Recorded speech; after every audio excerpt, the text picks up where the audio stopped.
Hello, and welcome back to day two of the Fili. What are we calling it again?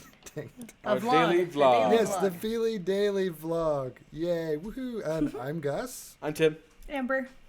and yeah, it is Tuesday, March 17th, 2020. Day And- 2.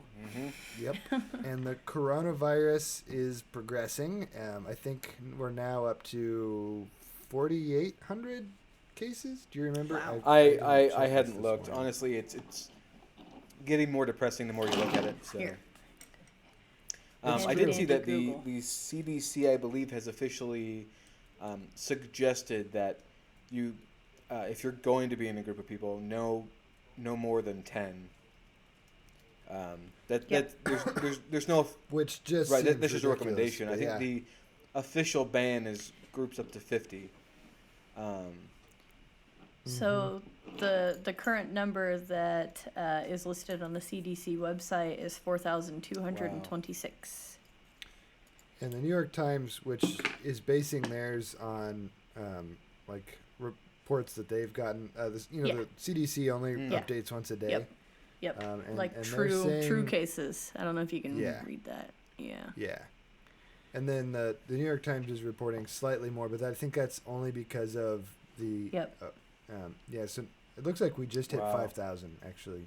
According to the New Wow. York Times, Oof. 5,200 or Yikes. 5,002 people as of right now, updated about 6 minutes ago. So, yeah, it's scary and life is changing. I don't know about what you guys are up to and how you're feeling, but just a brief update from our neck of the woods here. I'm about the same. Still got a little bit of a cough and sore throat, and I don't know. I'm getting sick of being stuck in our house. And it's only been 2 days, and then I hear people talking about like a year, and I'm like, no, this is not Oh, going to work. no. There's no way I So- could make it a year. No, No. No. And I always thought this was kind of like my dream, just sitting at home watching TV, playing video games all day. It's kind of emotionally draining and like physically Yes. draining. And wow, I had no I noticed idea. like yesterday we got done playing our games and like I sat on the sofa and Barnabas got ready for work and I was like, man, I'm exhausted. I didn't do anything today. Yeah, I feel the same way. I- I feel the I- same way. So yeah, well, let's hear the update from your guys' From my perspective, honestly, maybe it's just because that's like my normal routine on the weekends anyway. That I just don't really go out and do much or go anywhere. So I wasn't necessarily felt or left exhausted from yesterday. That's nothing. I think after a week of this, I will be kind of tired of it. Yes. But I did not end up sleeping well last night. I don't know if that's from anything else in particular or just something. But nothing new really here other than, I have officially bought a bidet attachment for my toilet because Congratulations. mostly not because of the Okay. the hoarding on toilet paper, but more from a standpoint of it's just cleaner. And I have been thinking about it for long before this, so we'll see how that goes when I get one. No. Yeah, congratulations. Well, I definitely want updates on this bidet situation. That is how I will say good day to everyone from now on. Bidet. Bidet. For me, it's been pretty regular. Honestly, like, it's been a little convenient being home because, like, Barnabas sleeps during the day and sometimes the baby doesn't want to. So, I just kind of haul him out here next to me and he sleeps next to me instead. Like, Well, but this way, that's all right. Like, today he went to the dentist and, like, we were going to have to find somebody to just babysit him in the morning had I, like, had to go into the office. But instead, he just hung out. well, you here could with probably me. bring. I mean, you could bring him So, into the yeah, office. That was It'd be pretty fine. nice. You could just hang out with us. You could Right, shoot videos exactly. with us, all that fun stuff. I mean, plus that way you get to see Barnabas a little bit more since you guys are kind of on opposite schedules. Yeah, That's true. no, that's good. Yeah, that's nice. Oh, Amazon did say that they were going to stop shipping in like non-essentials and like medicine type related things. So like I had like a mini panic attack today when I remembered that I hadn't ordered any more bottle liners for his bottles, and I was like, "Oh God, we're gonna run out." And then I realized that that just meant they weren't going to stock any more of those things. So once they sell out, they're out. So like I just got done ordering like a bulk load of them so we wouldn't run out. Yeah. Of liners of some sort? Goodness. Yep. Right. The bottle drop-ins that I need, once they run out of them, they're not going to restock them until, like, what did they say? Oh, It was wow. like after April Yeah, 16th April or 4th something or like that, something? or 6th. Yeah. Those aren't considered Yeah. non-essential? They are non-essential because they just kind of expect you to already have them, one, or just use regular bottles. Okay. Mm-hmm. Fun. Yep. Okay, well, let's turn that dial to the happy side. Gonna turn that happy all the way up. And so let's jump into the question asking portion of this thing. Who's got I've the got that daily today. question for the day? And this one, Okay. Cool. this not that this one's necessarily happier, but it's what is the hardest lesson you've had to learn? How What the not heck, to get man? coronavirus. No, I'm just- That's- Oh man, The hardest lesson I ever had to learn. you can't say math. I don't know, I'll- man. I'm gonna go. I'm gonna Ooh, go. I know really what mine is. general with this one. I'm gonna say just like humility, and I'm. That's a good one. I probably have plenty more humility to gain, but I feel like, if I compare myself today to where I was when I was like a senior in high school, like I think I have a much better understanding of where I am in the world, and like I know I'm not the most important person, and I don't know that I felt that way in high school, but I feel like I'm more grounded. Hardest lesson. Okay. It's probably the fact that you shouldn't stay in a job that makes you feel terrible every day. Like, I mean, I had like 2 or 3 jobs before I had this one, some of them at the same time.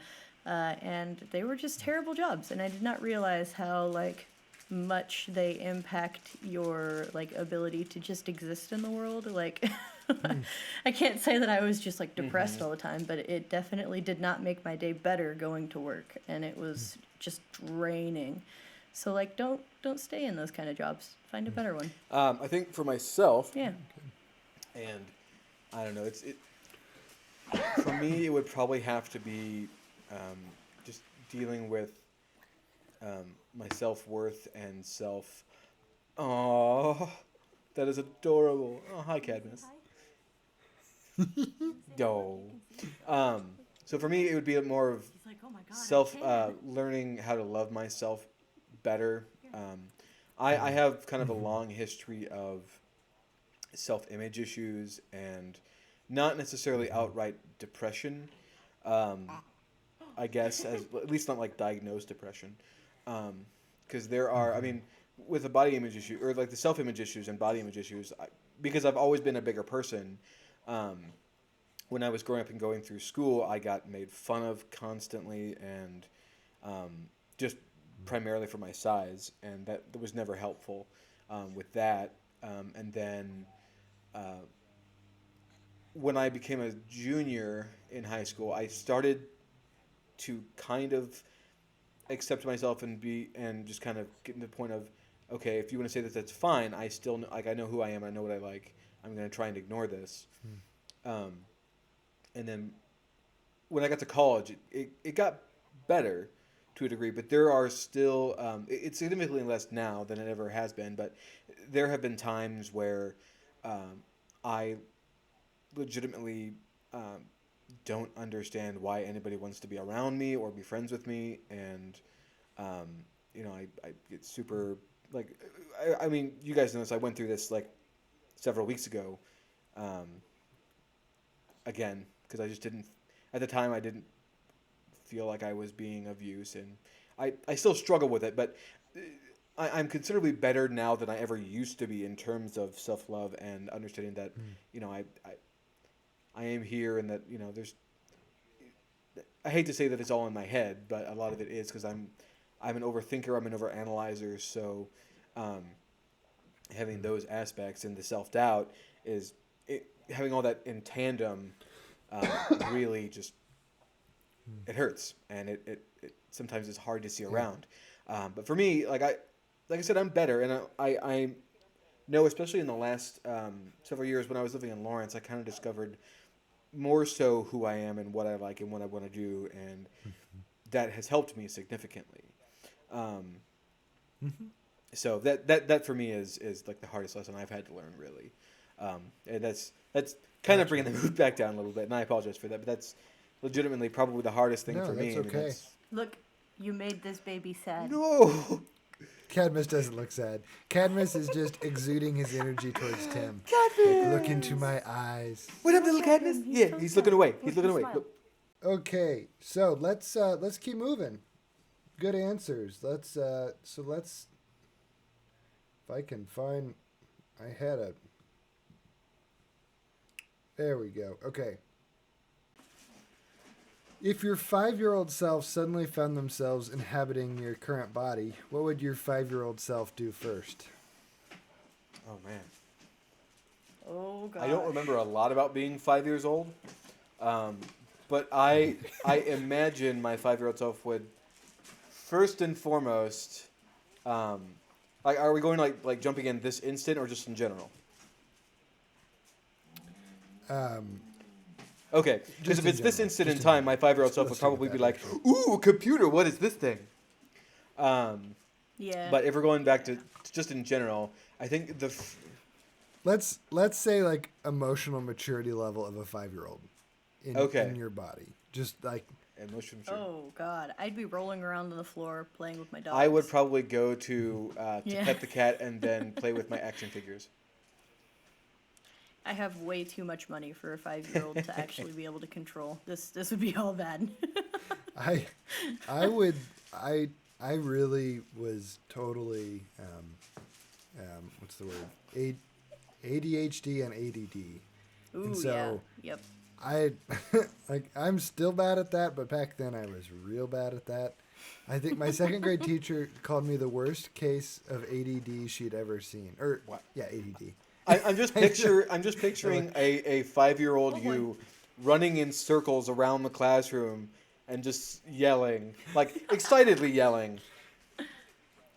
Oh yeah. I remember like I had so much energy for short periods of time, and then I would just be asleep, and then I'd wake up and just be crazy again.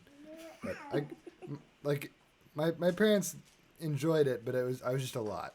Just yeah. Yes. Anyway, Yep. so I that's remember my being answer. in Sounds like first you were a handful. grade and like wanting to like stand up at my desk, and the teacher would not allow me to do that. She's like, "You have to sit down." So I would like bounce my legs and like shake the whole table, and she's like, "No, you have to sit still." And I'm like, "I can't." I never went through either of that. I was So although I do remember when I was in first grade, I apparently I remember occasionally getting sent home with notes from my parents because I guess refused to do any classwork or homework or just didn't want to do it. Like I remember specifically being given a note to hand to my parents after school, and I had a frowny face on it, and I saw that I'm like, Aw. this can't be good. So I threw it away and didn't give it to my parents. Oh. I Didn't she learn anything from all of the kids' television shows you've watched over the years? no my Like, I feel like that's something that happens in every single show I've ever seen. I to be fair, I did Yep. confess it to my parents like later on. Have you ever had a pet? Was the first one, okay? But it's like got multiple sub questions. So underneath it was, when you were younger, did you have to convince your parents to get you a pet? And what's the story of the first pet you ever owned? Okay. We did have several pets when I was younger, that were more like family pets, not like specifically mine.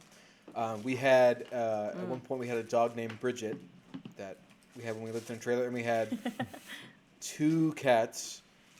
One that was a calico that was named Sheba, and the other was a kind of gray tabby that we named.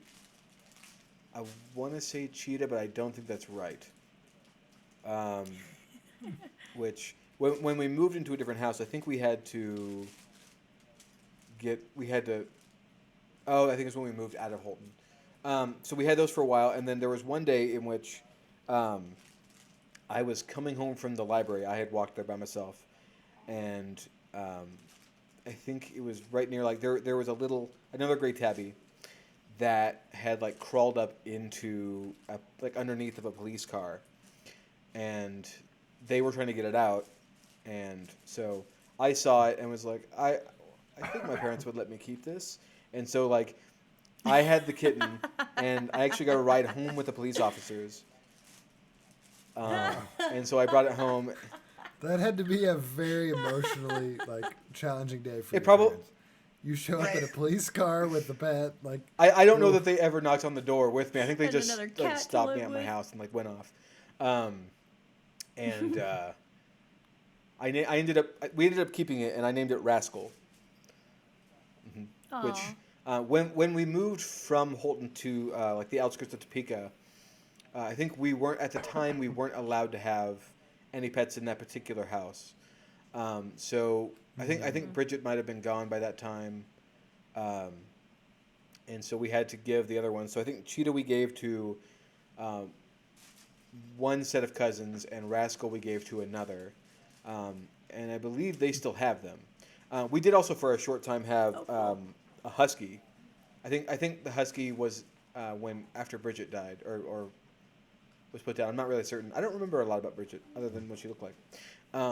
We had a husky that for a while he was a good dog, but he had jumped up once like onto my back and scratched it. He didn't do it intentionally, obviously, but at that point I kind of became like a specifically cat person because I was like, I don't want to be near dogs because this would hurt me. Which, as a side note, when it got cold, we actually had brought that dog in one day, and the cats were in Dad's office, and he was about to go in there because the cats were not fond of a canine. I had to grab, I think, my cat Rascal, and carry him out of the office, and he repeatedly just stuck his claws into my face, and like pulled him out and went back. Thankfully, not really a lot of scars from that situation. But, so that's the answer. I don't think I ever had to necessarily convince them to do it, but we pretty much always had pets growing up. So, my sister, we usually had a cat or two cats, a bunny rabbit, and at one point we had a dog. And the dog came to live with us because my sister returned from a class trip her senior year of high school with a puppy. Oh. How do you... They were for sale. They like saw them on their trip with friends, like other seniors, and so I think she called my parents to say she was coming home with a dog. Huh. and so that was a very interesting day for my parents. I believe it. Oh, jeez. And unfortunately, the story has kind of a sad ending because that dog since she wasn't around to take care of it, and it was way bigger than I was until I was, no, pretty much, yeah, it was bigger than me as long as we had Was it like a Great Dane? But he was hyper, and it was a combination golden retriever and German Shepherd. Ooh. So our joke was that it could retrieve you was the idea. And his name was George, and the highlights of his career, there's really only two that are worth mentioning. Like, he could jump over a 5-foot tall picket fence, which is Nice. insane. And then I had my friend Ethan Lovell over, and this was when, I don't know, we were very young, like maybe 3rd, 4th grade, 5th grade, something like that. And George bit off his favorite shirt. Like, he bit a hole the size of his entire shirt. Oh And my gosh. it was a Jar Jar Binks shirt that Ethan just loved. That's fine. I assume he bit off Jar Jar's So face, which is sad. fine because Jar Jar is garbage. Come at me. So anyway, and then my sister eventually had to put him down because he was Oh. just too much for my dad to handle, and yeah, it was so sad. But now Hannah and I have 2 dogs, and we know how to treat them more respectfully and give them the exercise they need and everything. So yeah, that's my story. The very first dog that I ever remember getting was a dog named Penny. My mom had a dog when I was born, and he passed away like when I was really young, so I don't really remember him. But Penny, there was a pound in Coffeyville where I was living at the time, and they were walking this dog door to door because she kept escaping out of her kennel, and they said if she makes it back to the pound, we're going to put her to sleep. So they were walking door to door trying to get somebody to take her, and she was an ugly dog. You guys, she was like a terrier mix of some kind, so she was like, I don't know, she wasn't very big, but she had this like really weird pug face and like long hair and like patches of like black and white and gray Weird. hair everywhere. She was just ugly dog, right? And I was just like sold. Like the second they opened that door, I was like, I have to have this dog. And I was like, I can't even remember. I think I was like 5 at the time, and I insisted on getting this dog, and my mom's like, well, you can't pay for it. You don't have the money for like that. And then I went and I ran into my room and I grabbed my piggy bank and I paid for this dog's city registration, which was like $10 or whatever in pennies. So I named her Penny. Ironic, pennies for Penny. Oh, Right. okay, got it. Yep, Okay, I named her that Penny. makes more sense. Yep, because I paid for her in pennies. Aw, And that's really that cute. dog was the best dog ever, dude. Like, 5-year-old me was like, I had like little clip-on earrings that I could like clip to her ears. And she would just let it That's happen. So I have like this picture of me and her in like little kids' costume jewelry. To see if I That's can find it. adorable. So I can show you guys. But Yeah, well, that's that your was the first assignment dog. for tomorrow. If you can find, Find that that picture, picture. we'd love to see it. I- Yeah. And now I have 2 dogs that you can probably hear rumbling as they're growling and arguing over whose toy is where. And you've got 2 kitters. And I have 2 cats. Yeah, 2 cats and 2 dogs right now, which was a lot. We have yeah. 2 dogs inside and 3 cats outside. And then my Oh, yeah. parents who live next to us have 2 cats as well. So 5 cats amongst the 2 houses, and it's a little crazy. Yeah. No, I've got 2 indoor cats and 2 indoor dogs, so that's a lot. That's a lot. I have That's one a lot. cat. So, And a baby. congrats, Tim. I'm happy for you. You're and your cat. you're doing the best at all of this. Good job. Okay, well, thank you both again, and thanks for Cadmus for being a special guest, Aw. I know. as well he's up as there. your pupper. I forget Still your making pupper's noise. name. What's your pupper's Donnie. name? That was Donnie. Yeah, thanks for being on, Donnie. Awesome. Well, I think that's it for another episode of Fili. The Fili Daily Vlog. The Fili vlog. Fili Daily Vlog. I'm gonna have to write it in spray paint on my wall. like write a little sign and like tape it to the top of your computer Yeah, up here that'd so you be- can just read it. Fili Hear me Daily out, hear me Vlog. out. Yeah. If you're going to paint it, do it graffiti style. Ooh, yeah. Not a bad idea. Okay, well, for Fili, thank you very much for watching, and we will See see ya. you tomorrow.